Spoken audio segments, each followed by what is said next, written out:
All right, so the Warrior's back. It's actually the second time it's been back. I just took it out for a ride after doing some work on it. Initially, I thought it was the injectors. Maybe the injectors were failing, not cycling correctly, or maybe getting stuck open, maybe stuck shut. I would say it'd be primarily stuck shut because I think their static position is on the off position without the solenoid triggered. But initially I sent the bike back. The guy hadn't rode it a few hours after I'd given it to him. And he said, man, this thing has a misfire. It doesn't want to run. I mean, it will run, but it just doesn't run well at all. He said, I know what a misfire is, and it sounds like a misfire. So went and picked it up, and when we went to pull it in the trailer and started the bike, of course, there was a misfire. And it almost sounded like, there's two things that I could think of immediately off the top of my head. It was a ignition side, coil side, or injector side.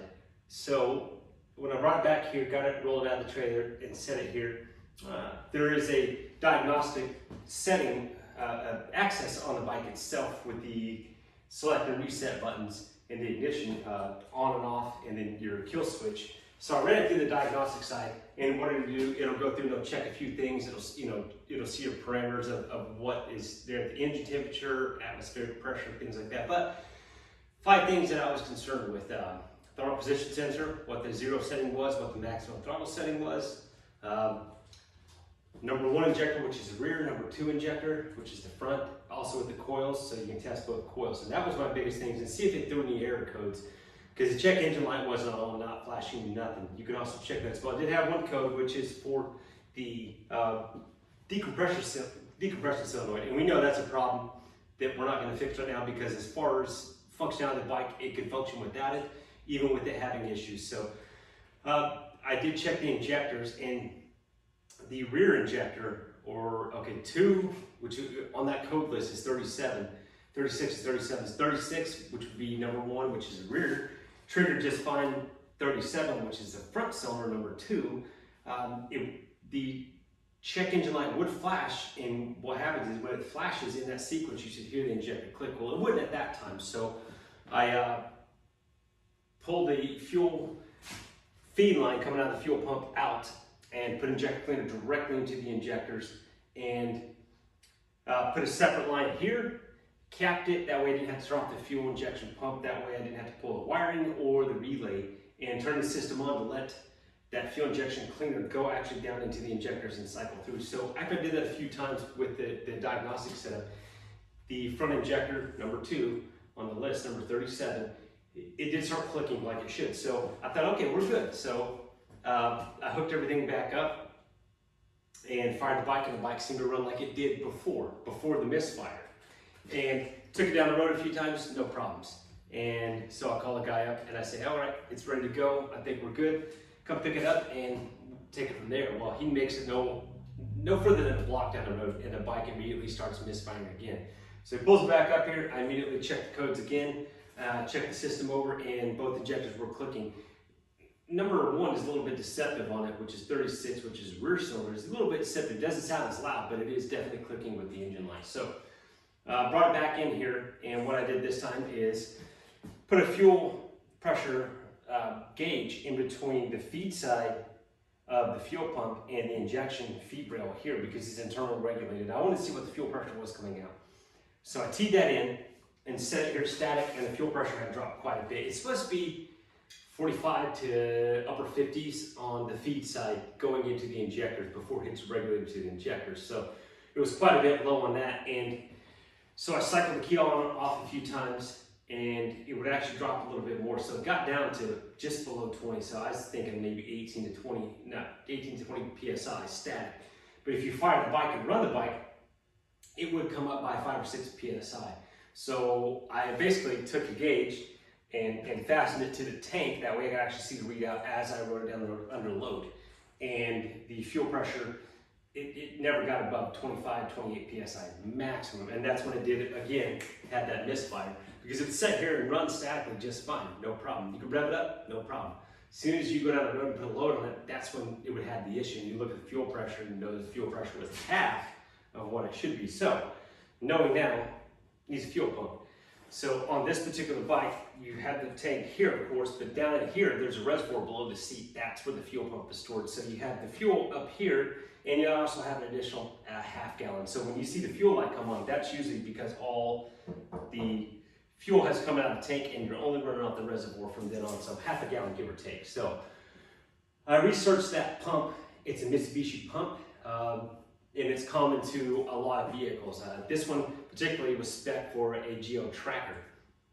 It was $115 for the fuel pump. If you wanted to buy this setup here, which Yamaha will not sell you just the pump, it's the whole housing, standing unit, everything at one, it's $700 to $800. So knowing that that pump was spec for this particular setup, went to AutoZone, actually found one at a hub, went and got it, picked it up, made sure it was as close to dimensionally and everything else to the pump that was in this bike originally, because that was original. Well, actually it was an original pump because it's supposedly this has been pulled before and replaced. And from what I could see, that is true. It has been replaced at some time. But down in the bottom of the reservoir, there was a lot of rust. Just collected it in one small spot in a few chunks, so cleared all that out. The only difference on the pump side was the original one did have screws that everything is screwed down into, like with like a, you know, an actual nut going into a stud bolt. The aftermarket pump that's in it now has a blade style setup, and instead of the positive bin on one side, negative bin on the other, they're swapped on this pump, which isn't a big deal. Swap out the blade connectors and make sure and go black is ground, blue on this particular pump is your positive side. So once that was all set up, put everything back together, fuel pressure was immediately like it should be, because the fuel pressure will be high in the rail, and then it gets, there's a regulator, internal regulator to the injectors that regulates it to what the injectors need. Okay, so all that seems to be good. No fuel leaks, no problems there. The bike, originally, when you would start up, it would really start up really slow unless you, and it wouldn't fire unless you rolled on the throttle a few times, almost like if it was a carbureted bike and you had to pump the accelerator pump a few times to get a few squirts of fuel and then to get the bike to start. So that's the way it was before. Roll on the throttle a little bit and then the bike would fire up. Well, the idle was never really that good. You would have to adjust. Well, this was up under the seat and I moved it over here for convenience factor, but there's an idle screw here. And you would have to turn the idle up to get it to run, and it would fluctuate a little bit and then come down, and you turn up and give it a little bit more fuel and it would steady out, but it was never really that steady. That was the other thing. So once I hooked up the fuel pump, everything was good. You no longer have to roll on the throttle anymore. And the other part of it is you can actually back the screw all the way out to where there's zero pressure on the throttle body blades. The throttle actuator itself down on the throttle bodies for the butterflies. Now you can back it all the way out and the bike will sit here and idle just fine. That's more like, if I'm not mistaken, for a winter setting when it's a lot colder. The bike will do its own function. The fuel injection is really good at starting in winter, but you may need a little bit more initial idle. So once you start up and let it run, you know, turn your idle screw up just a little bit, and then once you know it's good and warmed up, back it off and it goes back to its static. So it should sit here and idle without any pressure on that adjustment there. So that's one of the other things that I noticed. Well, I rode it last night a few times, seemed to run really well, no problems, has more power, the idle's better, everything is better. Come out this morning, take it out for a run just to check it again.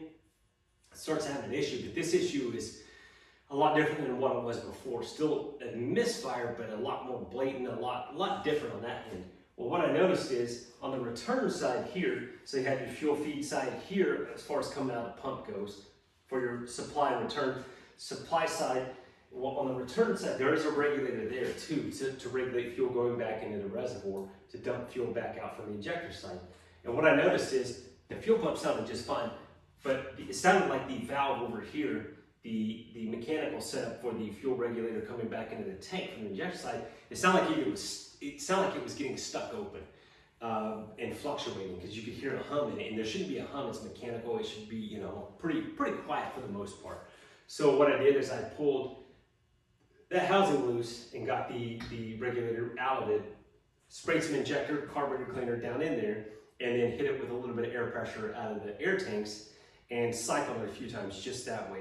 And what I noticed is a little bit of debris came out first, second time a little bit less, and I sit out there and probably did it for about 5 minutes. It spilled up, cleaned out, filled up, cleaned out, and then once all the fluid coming out was good and clean, stuck it back on the bike, hooked everything back up. But what I did is on the return side coming out from there, going into the tank, I pulled that line, left that line off, and clamped it, because if you leave that line off, all that fuel coming from here, because this is just a little bit of pressure, will run out. So cap the line, but put a feed line on the side coming out from the injectors past the regulator, and ran it down into a little reservoir and primed the pump a few times. A lot of air came out, of course, because it's got to clear through the whole system.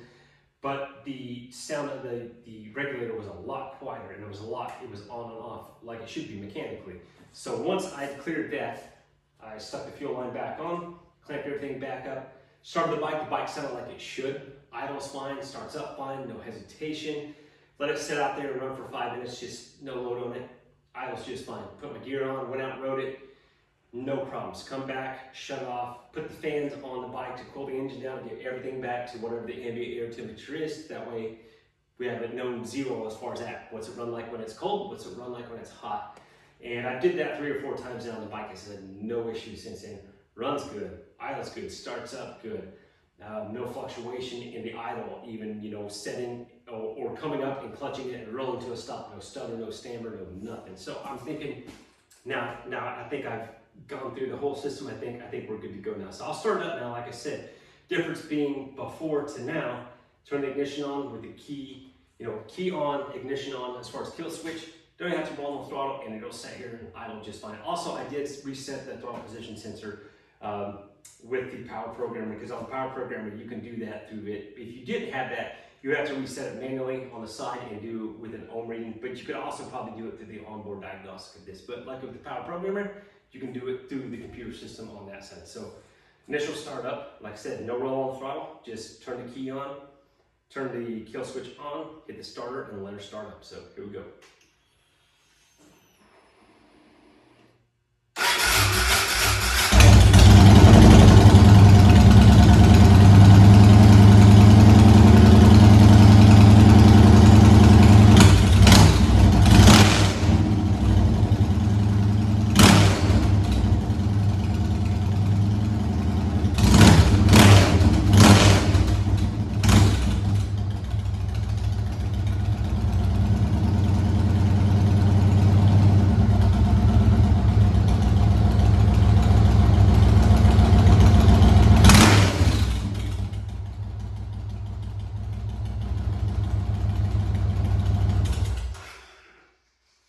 Startup is so much better now. More rolling on the throttle. It's a lot steadier, and and you can bump the initial idle up if you want. I have it set when it was on the computer before, it was about 1100 RPM, but I think the idle should be about in the 800s there. So it's setting there about now, roughly, and he can adjust that to how he wants, how he likes to idle.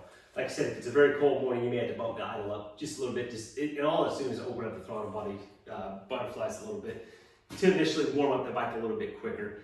And so beyond that, then you can back it back down once you're rolling down the road or it's up to temperature, setting your idling. But yeah, like I said, the difference is night and day before, when I thought everything was correct, because I didn't have a known good on this bike except for so long, so many issues. And from the initial, when I thought it was good to go, now I know what the baseline is, and this bike runs absolutely phenomenally. Lots of power, lots of low end torque. No more idle issues, sets out idles and purrs just fine, just like it should. Initial roll on throttle is good, no hiccups there. And even if you're up in 6th gear running, 45 miles an hour, which is low RPM in that 6th gear for the engine, it doesn't have any issues there. It just idles just along just fine, and you come on the throttle and it immediately picks up, starts pulling power. So I think that was initially part of the problem. And like I said, I tested the fuel pressure on this a few times, and I thought it was good, but it was one of those things that the fuel pump was probably on its way out, and I was catching at the bottom end of it, because it should work like, say, the Ducati does, it's fuel injected as well. So the pressure should be, turn the key on, you should immediately see maximum fuel pressure of what the bike should run.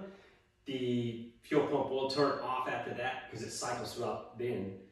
But anytime you ride the bike, this fuel pressure should stay at 55 PSI. Say that's what it's supposed to be set at. So on that bike, which I had, had ran a few processes on it, it would stay steady at 55 PSI, which wasn't the problem, wasn't the fuel pump. But this one, once I put the new fuel pump in, is exactly the same. Whatever the static fuel pressure is, once you get rolling down the road, it stays the same no matter what. So there's no drop in pressure or anything like that. So I think I've got it nailed down now. So I'm gonna give them a call, see when he can come pick it up, and hopefully we don't have any more issues with it. No guarantees, because like I said, this bike is set for so long, and there's a lot to this bike. It's a very complicated bike as far as the sensors and everything like that up on the air box.